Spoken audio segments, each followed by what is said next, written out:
notre sommelier Serge Leduc est avec nous aujourd'hui afin de nous faire déguster des vins québécois. Et là, en plus, c'est très près de chez nous. Tout à fait. On va avoir la chance, un peu plus tard, avant qu'il me le dise, de déguster un vin de J.O. Montpetit. Exactement. Qui est situé à Saint-Étienne-de-Beauharnois. Absolument. Donc, quand je vous dis que c'est prêt, c'est vraiment prêt. Puis, en plus, il a l'air excellent. Nous, on le sent, là. Oui, on évidemment. a bien hâte à ce moment-là. D'accord, oui, effectivement. Mais avant, on va l'écouter. Un peu de théorie. On va l'écouter avant. On doit s'instruire. Voilà. C'est important de s'instruire oui. avant notre première gorgée. Oui, n'est-ce pas? N'est-ce pas? N'est-ce pas? Donc, mon cher Serge, c'est à toi. On va parler du nouveau système d'appellation des vins du Québec. Il y a d'abord eu, en 2009, l'instauration d'un genre d'appellation qui s'appelait « Vin du Québec certifié ». Donc, on avait un logo et puis ça disait que les vins provenaient, c'est-à-dire les raisins ayant créé ce vin, provenaient exclusivement du Québec. On pouvait acheter des vins d'un autre vignoble au Québec, mais il fallait absolument que ce soit l'ensemble des raisins qui a servi à faire ce vin-là qui a cette provenance-là, dis-je. Et puis, ça nous certifie ça. Et il fallait aussi qu'il y ait une traçabilité. Tu as acheté tes raisins une place X, bien, il faut que tu aies une trace, pas juste en dessous de la table, ça ne marche pas. Non. Pour être certifié, vin du Québec. Donc, il fallait vraiment avoir ça. Oui, c'est ça, c'est plus compliqué.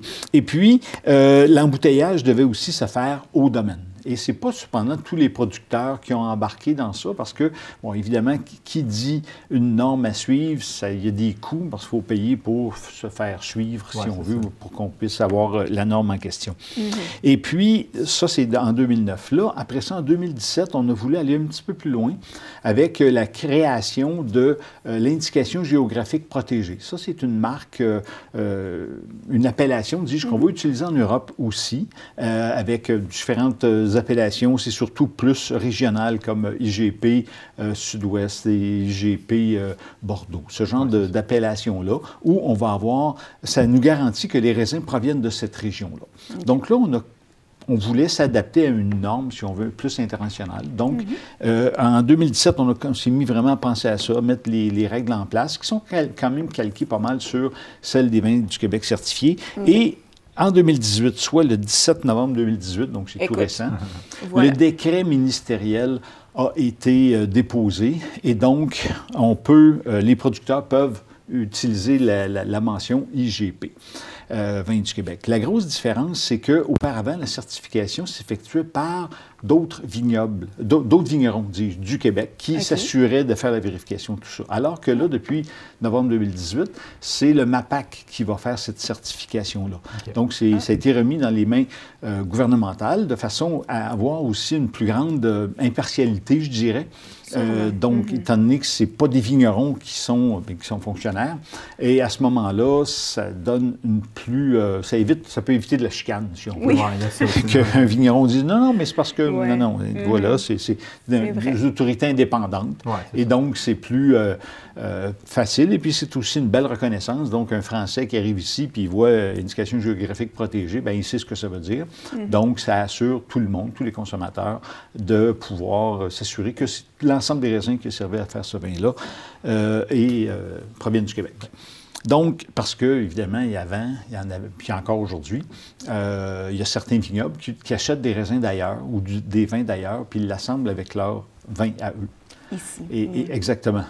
Fait qu'eux ne seront pas éligibles à cette appellation-là, bien entendu. D'accord. Et le vin qu'on va déguster, on y arrive maintenant. Là, déjà? Oui, déjà quand même. Le producteur J.O. Montpetit, lui, a décidé de ne pas de ne pas embarquer dans la reconnaissance IGP. Ils ne sont pas là-dedans, ils ne sont pas dans les... Peut-être vont-ils être dans les IGP, je ne sais pas, j'ai fait un petit bout, je ne l'ai pas, je donc, l'ai pas vu depuis. C'est un choix aussi, on n'est pas obligé. Absolument. Mais je peux vous assurer, cependant, que 100% des raisins qui ont servi à faire ce vin et les autres vins de la maison sont de leur propre vignoble. Oui. Donc, Giraud-Montpetit a une particularité. C'est relativement un vieux vignoble, si on veut, parce qu'il a été créé en 99, donc ça fait déjà 20 ans. Mais la particularité... Ben oui, c'est ça. 20 ans, pour les vins, oui, pour les vins, c'est ça.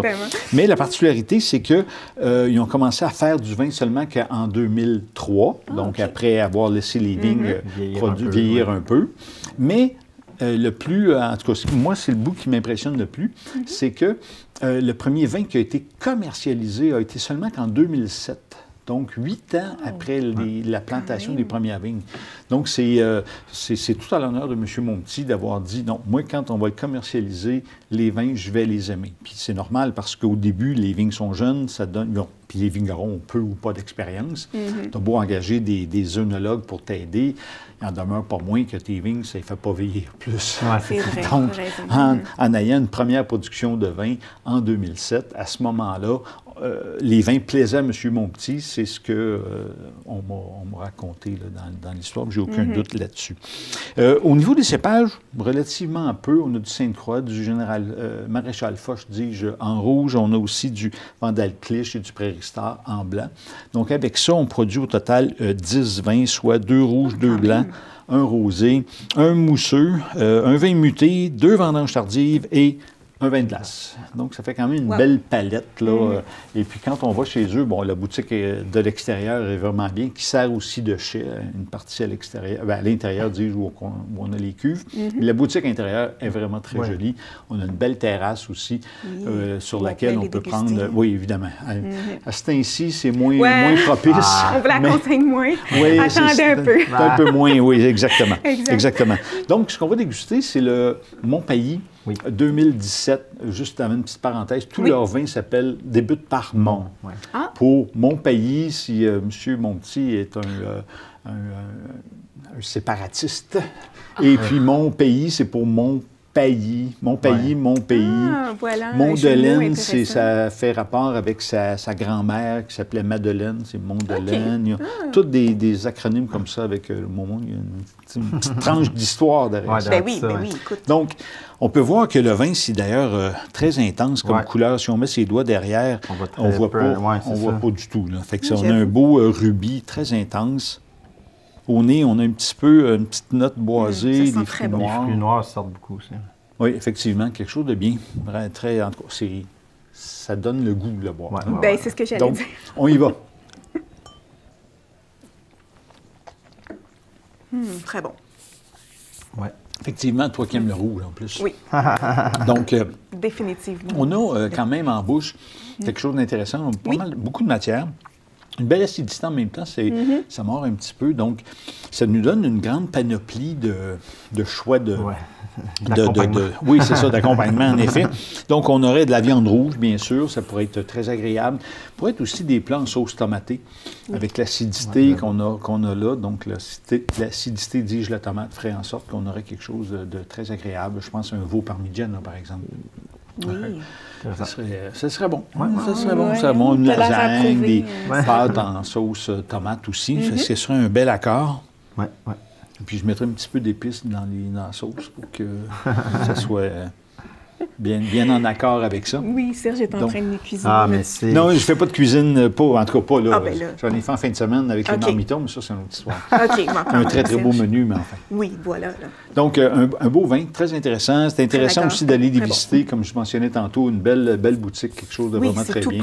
Près, exactement. Un petit tour de machine, comme disait mon père. Oui, voilà, exactement. Un moment agréable. Oui, tout à fait. On repart avec quelques bouteilles. Oui. Il y en a quand même plusieurs. Quand même. Puis à bon prix aussi. Le blanc, le rosé, 14,90. Donc, voilà. C'est parfait, ça. C'est ça. Sur ce? Un gros merci, Serge. Donc, on se laisse là-dessus. Nous, on va terminer notre verre.